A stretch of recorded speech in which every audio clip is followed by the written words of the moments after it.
సంధ్య థియేటర్లో పుష్ప 2 ప్రీమియం తొక్కిసలాటలో ఒక మహిళ చనిపోయిన కేసులో A11గా చేర్చినటువంటి అల్లు అర్జున్ని పోలీసులు అరెస్ట్ చేయడం ఈరోజు పరిణామాలని చకచక వేగంగా శుక్రవారం చూసి అరెస్ట్ చేశారు. అరెస్ట్ చేసి చిక్కడపల్లి స్టేషన్కి, గాంధీ ఆసుపత్రి వైద్య పరీక్షలు, నాంపల్లి కోర్టు 14 రోజుల పాటు రిమాండ్ విధిస్తే చెంచల్గూడ జైలుకు తరలించేకి ఏర్పాట్లు చేసి వెళ్తూ ఉన్నారు. ట్రాఫిక్ క్లియరెన్స్ చేస్తూ ఉన్నారు. ఆయన 2 గంటల పాటు నాంపల్లి కోర్టులో వాదోపవాదాలు జరిగి చివరికి 14 రోజులు రిమాండ్. అండ్ హైకోర్టులో, తెలంగాణ హైకోర్టు ఇంకా వాదనలు జరుగుతున్న ఈ టైంకి ఏ సెకండ్ అయినా ఆ తీర్పు రావచ్చు. ఇప్పుడు ఇంకా రిమాండ్ కానీ విధించిన తర్వాత క్వాష్ గురించి మాట్లాడడానికి ఏమీ ఉండకపోవచ్చు. అందుకని ఇప్పుడు రిమాండ్ విధించినా కానీ ఇంటీరియం బెయిల్ ఇవ్వచ్చు అని చెప్పి అల్లు అర్జున్ తరపు న్యాయవాది నిరంజన్ రెడ్డి వాదనలు వినిపిస్తూ ఉన్నారు. అండ్ అల్లు అర్జున్ మీద పెట్టిన కేసులు చెల్లవు, ఆయన ఏమంటారు ఈ సెక్షన్లకు అర్హుడు కాదు అని చెప్పి దేశంలోని వేరు కేసులు ఆయన రెఫర్ చేసుకుంటూ ఉన్నారు.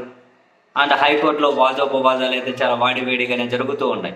ఇదే సమయంలోనే అసలు ఈ కేసు పెట్టడానికి కారణమైన సంధ్యా థియేటర్లో చనిపోయినటువంటి రేవతి గారి వాళ్ళ భర్త ఎవరైతే ఉంటారో ఆ భర్త మీడియా ముందుకు వచ్చారు.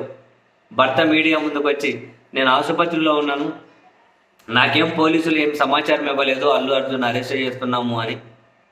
బట్ ఇందులో అల్లు అర్జున్ తప్పేమీ లేదు, చాలామంది వచ్చారు, మేము పోయాం. ఆడ తొక్కిసలాట జరగడానికి డైరెక్ట్గా ఆయన ఏమి, మా భార్య చనిపోవడానికి ఆయన ఏమి కారణం కాదు. ఇందులో అల్లు అర్జున్ తప్పేమీ లేదు, అల్లు అర్జున్ని అరెస్ట్ చేస్తారు అని చెప్పి ఇంతవరకు వస్తుంది అనుకుంటే, లేదు మేము అవసరమైతే మేము పెట్టిన కేసును వెనక్కి తీసుకుంటాం, విత్డ్రా చేసుకుంటాము అని చెప్పి ఆయన మీడియా ముందుకు వచ్చి ప్రకటించారు. మేము ఆ కేసును విత్డ్రా చేసుకుంటాము అని. అరెస్ట్ చేసేశారు, రిమాండ్కు విధించేశారు, 14 రోజులు చెంచల్గూడ జైలుకు తరలిస్తూ ఉన్నారు. మరోవైపు క్వాష్ కోసం, బెయిల్ కోసం తెలంగాణ హైకోర్టులో వాదోపవాదాలు జరుగుతూ ఉన్నాయి. ప్రభుత్వ తరపు న్యాయవాదేమో కనీసం సోమవారానికన్నా వాయిదా వేయండి అని చెప్పి ఆయన అడుగుతున్నారు. శుక్రవారం చూసి మంచి కరెక్ట్గా టైం చూసి అరెస్ట్ చేశారు. శనివారం ఆదివారం ఎటు బెయిల్ పోయే పని ఉండదు, కొన్ని రోజులైనా జైల్లో పెట్టచ్చు అని.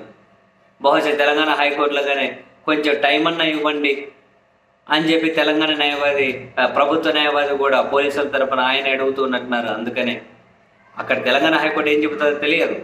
బట్ ఇప్పుడు మృతురాలి భర్త మాత్రం మేము పెట్టిన కేసు అవసరమైతే విత్డ్రా చేసుకుంటాం, అల్లు అర్జున్కి సంబంధం లేదు, ఆయన తప్పేమీ లేదు అని చెప్పి ఆయన ప్రకటించడం ఇందులో ప్రస్తుతానికైతే కాసింత ట్విస్ట్. బట్ ఆయన ప్రకటన అల్లు అర్జున్ జైలుకు పంపించకుండా ఇప్పటికిప్పుడు ఏ విధంగానూ కాపాడలేకపోవచ్చు.